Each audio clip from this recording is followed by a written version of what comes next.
After first being dropped from the Pirates of the Caribbean franchise, something fans are clearly never going to let slide if the constant campaigning and petitioning is any indication, Johnny Depp then suffered the double blow of being axed from another major gig when Warner Bros. What if your World of Warcraft character could learn more specs beyond the ones they already have, and switch to them at any time? Imagine if your level 60 Night Elf Priest, let's call her Tyrande, for the time being, that seems like a nice name, could talk to a major Hunter NPC, such as Alleria Windrunner, who would send her on a quest to learn how to hunt.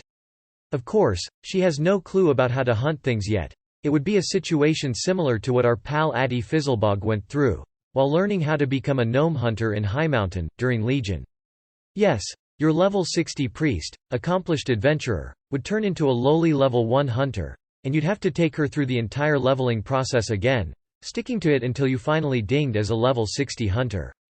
But as soon as you embarked on your quest to become a priest, hunter, your spec pain would change. Forced him to resign as Fantastic Beasts villain Grindelwald.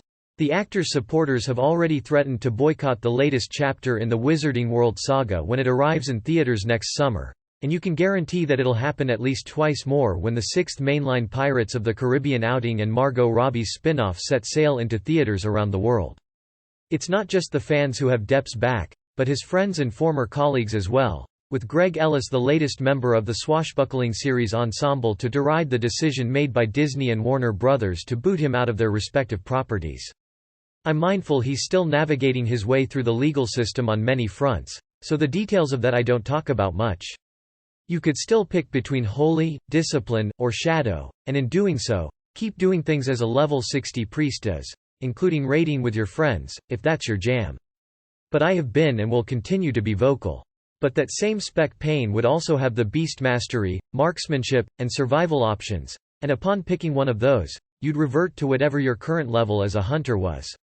So you'd be able to seamlessly spec between, say, being a holy priest and a beast mastery hunter whenever you wanted, even though your prowess as a hunter would be dependable on you actually doing the work to level as that class.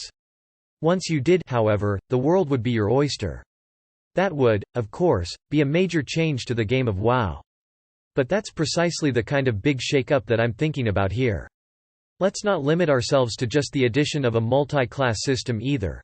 What if your character could choose to betray their faction? What if your Dark Iron Dwarf could defect from the Alliance and join the Horde? Or your Blood Elf could leave the Horde and join their Void Elf brethren in the Alliance? Would you like to have that option, a long and intricate, deserter, questline, like many people have suggested over the years? What other systems could receive major revamps? Could zones be optionally reverted back to their pre-cataclysm versions, with quests and all, if your character talked to a friendly bronze dragon? Perhaps this system could even allow us to turn any zone in the game into a newly revamped area, with world quests for max-level players to take part in, under a weekly rotation, or something like that. Or, perhaps, the world could finally see some even larger changes, such as a brand new world tree being planted in the middle of the zone formerly known as the Plaguelands, now lush and revitalized, while a floating necropolis which now houses all the Forsaken hovers menacingly over a now much dreader-looking Desolus. Is there anything else you'd like to see? The removal of race, class restrictions? The removal of faction barriers, allowing friends to group and play with each other regardless of the fact that one plays a Tauren and the other plays a Draenei?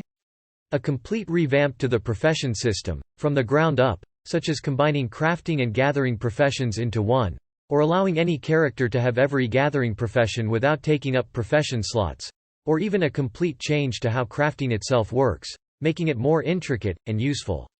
What do you think? Is it time for World of Warcraft to take some bolder moves, pushing the envelope of how far things can change with each expansion? Do you think the game needs to move ever closer to becoming a completely separate entity from World of Warcraft Classic, and a more modernized type of MMORPG? Or are you satisfied with the way things are, and not really looking for any major changes to WoW? Let us know. Many people have mischaracterized him. Part of it is the fear of media. Whether it be broadcast, whether it be movie studios, whether it be publishing, there is a fear that the perception of someone is negative, so they don't want to be associated with that. I do find it ironic that a man who is revered and loved and respected by so many people in the entertainment industry, and have nothing but great things to say about him, should be forcibly removed from a movie. Do I think he's going to come back? Yes. To what degree, I'm not sure. There's this reputation savaging that's going on. This victimhood culture where victimhood is the new social currency and its economy is booming, and it's been inflated. Ellis played the smarmy Lieutenant Theodore Groves in 3 of the first 5 blockbusters, and he clearly struck up a friendship with the leading man given that Depp has penned the introduction for his new book The Respondent, exposing the cartel of family law, based on his own experiences dealing with the legal system.